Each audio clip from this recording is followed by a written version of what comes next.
नमस्कार बच्चों, हिंदी की इस कक्षा में आपका स्वागत है, अभिनंदन है। बच्चों, आज हम पाठ 5 मिठाई वाला कहानी का अध्ययन करेंगे।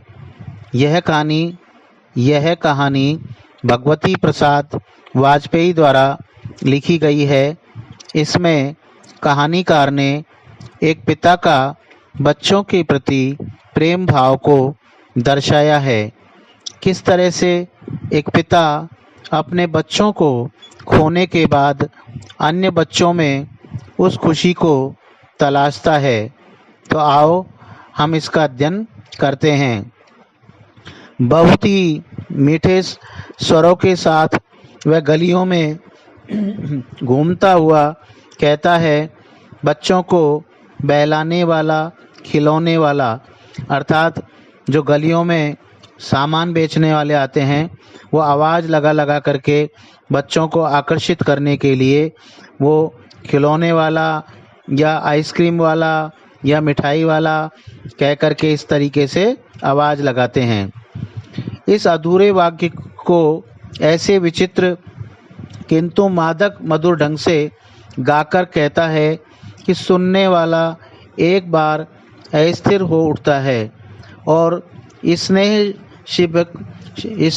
शिभक्त कंठ से फूटा हुआ गान सुनकर निकट के मकानों में हलचल होने लगती है। छोटे छोटे बच्चों को अपनी गोद में लिए युवतियाँ चिकों को उठाकर छज्जों पर नीचे झांकने लगती है। चिक क्या होती है? ये बांस की जो पतली पतली डंडी होती है उनसे बनी हुई होती है, जिसमें बाहर का आदमी अंदर नहीं देख सकता है और अंदर का आदमी बाहर देख सकता है। तो पहले हमारे देश में पर्दा प्रथा थी, इसलिए स्त्रियां जो होती थी उनके वजह से ऐसे पर्दे लगाए जाते थे ताकि कोई भी स्त्रियों को नहीं देख सके। गलियों और उनके अंतर्व्यापी छोटे छोटे बागों में खेलते और इठलाते हुए बच्चों का झुंड उसे घेर लेता और तब वह खिलौने वाला वहीं बैठकर खिलौने की पेटी खोल देता। अर्थात वो बैठ जाता और बच्चे उसको घेर लेते और वो पेटी को खिलौने की को खोल देता था। बच्चे खिलौने देखकर आनंदित हो उठते। वे पैसे लाकर खिलौने का मोल भाव करने लगते, अर्थात बातचीत करने लगते थे कि ये खिलौना कितने का है और इतने का हमें नहीं दोगे क्या।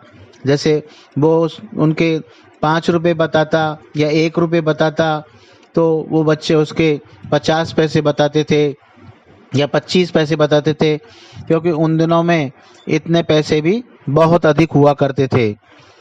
पूछते हुए वो बातचीत करते थे। वो बच्चे तुतलाती हुई भाषा में बोलते थे, इसका दाम क्या है और इसका खिलौने वाला बच्चों को देखता और उनकी नन्ही नन्ही उंगलियों से पैसे ले लेता और बच्चों की इच्छा अनुसार उन्हें खिलौने दे देता।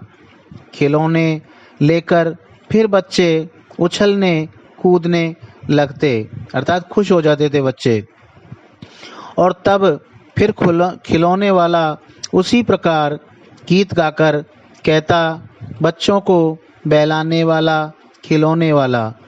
सागर की हिलोर की भांति उसका यह मादक गान गली भर के मकानों में इस प्रकार या इस ओर से उस ओर तक, यानी एक जगह से दूसरे स्थान तक लहराता हुआ पहुंचता और खिलौने वाला आगे बढ़ जाता।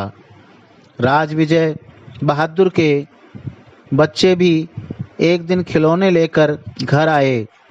वे 2 बच्चे थे, चुन्नू और मुन्नू।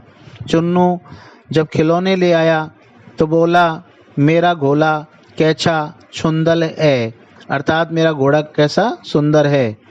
मुन्नू बोला, और देखो मेला कैसा सुंदर है, अर्थात मुन्नू ने क्या कहा क्योंकि और मेरे भी को भी देखो, मेरा भी कैसा सुंदर है।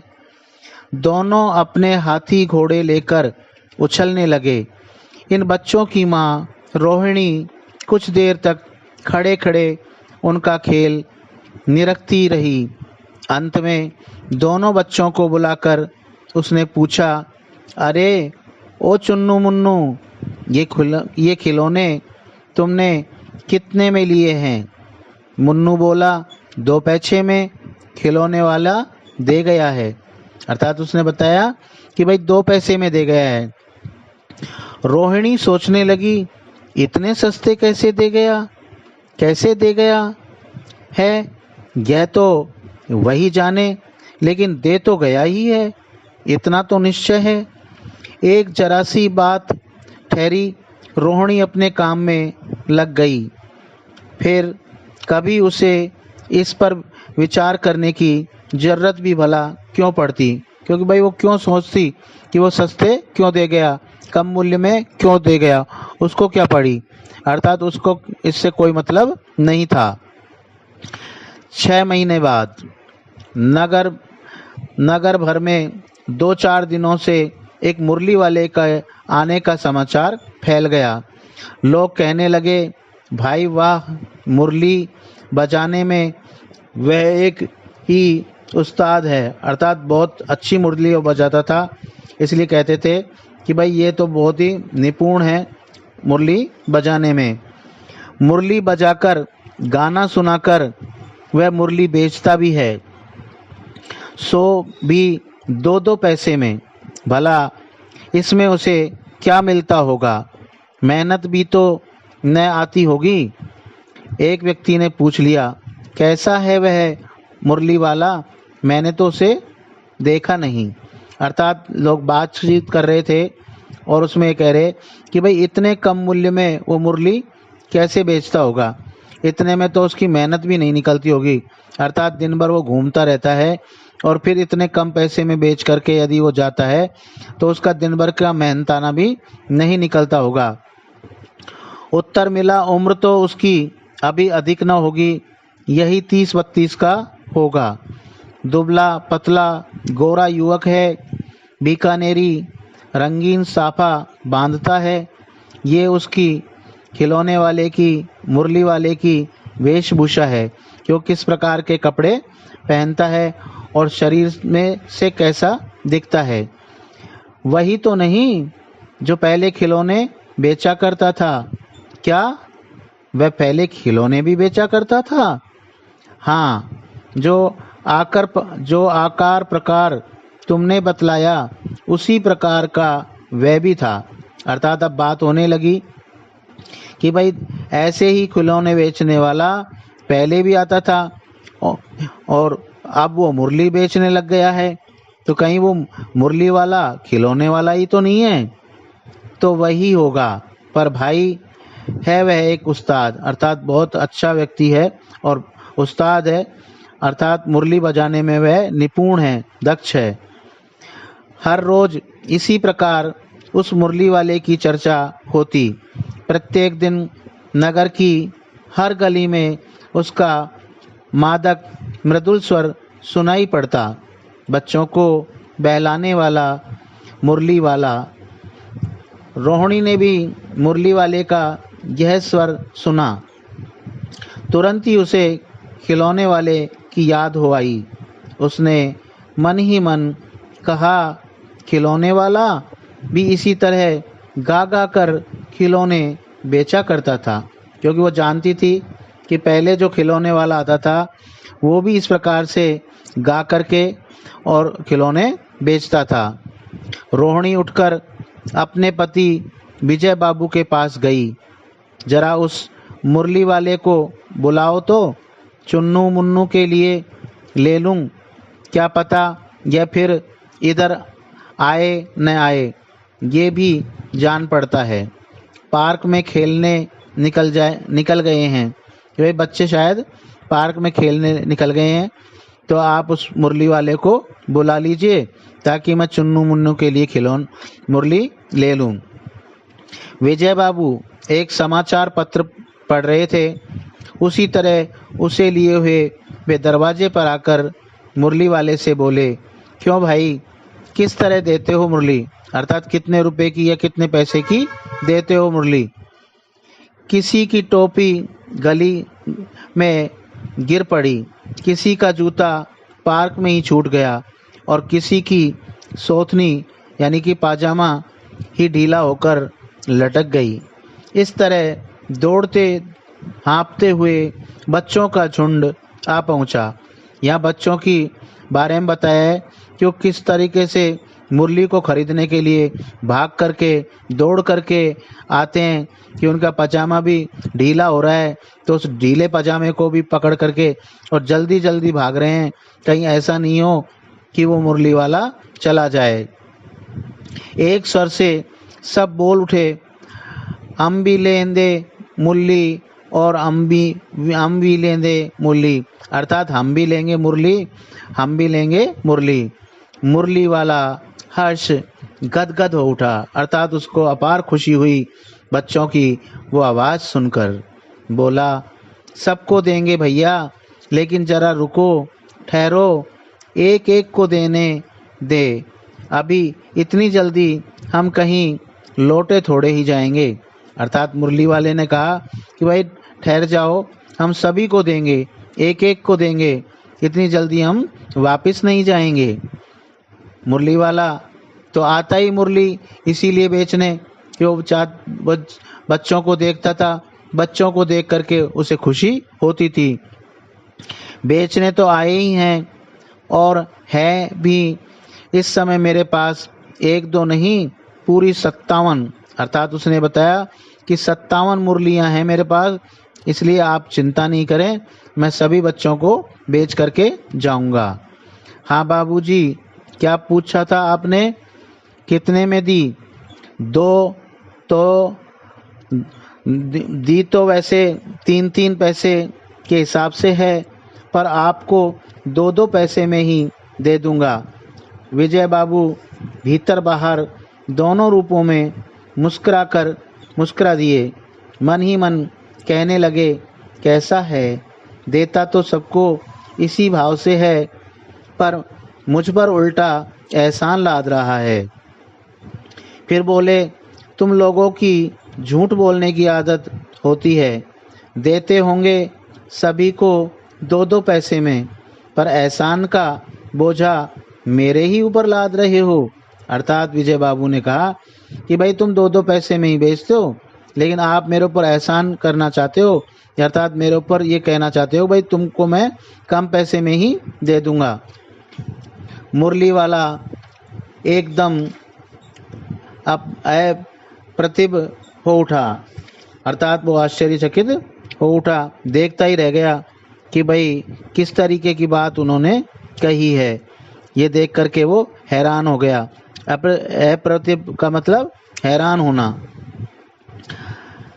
आपको क्या पता बाबूजी कि इनकी सही लागत क्या है? यह तो ग्राहक का दस्तूर होता है कि दुकानदार चाहे हानि उठाकर चीज क्यों न बेचे, पर ग्राहक यही समझते हैं दुकानदार मुझे लूट रहा है। आप भला काहे को विश्वास करेंगे, लेकिन सच पूछिए तो बाबूजी असली दाम 2 ही पैसा है। आप कहीं से 2 पैसे में ये मुरली नहीं पा सकेंगे। मैंने तो पूरी 1000 बनवाई थी, तब मुझे इस भाव पड़ी है। अर्थात फिर उसके पश्चात मुरली वाले ने उनकी सही कीमत बताई, और वो भी ये बताई कि भाई मैंने तो थोक के भाव में एक साथ बनवाई है, इसलिए मुझको एक कम मूल्य में मिली है। विजय बाबू बोले, अच्छा, मुझे ज़्यादा वक्त नहीं, जल्दी से दे दो, निकाल दो, अर्थात जल्दी से दे दीजिए और मुरलियों को निकाल दीजिए। 2 मुरलियां लेकर विजय बाबू फिर मकान के अंदर पहुंच गए। मुरली वाला देर तक उन बच्चों के झुंडों में मुरलियां बेचता रहा, अर्थात उन झुंड में मतलब जो बच्चे बहुत सारे इकट्ठे होकर के खड़े थे तो वो बच्चों का एक झुंड कहलाता है। तो उनको मुरली दे करके और बेच करके और काफ़ी देर तक उन बच्चों के झुंड को वो देखते रहे। उसके पास कई रंग की मुरलियां थी। बच्चे जो रंग पसंद करते, मुरली वाला उसी रंग की मुरली निकाल देता। अर्थात बच्चे जैसे जैसे बताते थे कि भाई हमें ये चाहिए, तो वो उसी तरीके की मुरलियां देता रहा, अर्थात उनको बेचता रहा। जैसे बच्चे कहते हैं कि मैं हरी कलर की लूँगा या हरे रंग की लूँगा, मैं लाल रंग की लूँगा, मैं पीले रंग की लूँगा, तो वो उसी रंग की मुरलियां उनको दे करके और उनको पसंद करवा करके और बेचता रहा। क्योंकि वो तो चाहता ही ये था कि बच्चे ज़्यादा से ज़्यादा देर तक उसके पास खड़े रहे, ताकि वह उनको ज़्यादा से ज़्यादा देर तक देखता रहे और अपने बच्चों को या अपने बच्चे को उन बच्चों में खोजता रहे, देखता रहे कि उनका बच्चा भी आज होता या उसका बच्चा भी आज होता तो इनका जैसा ही होता।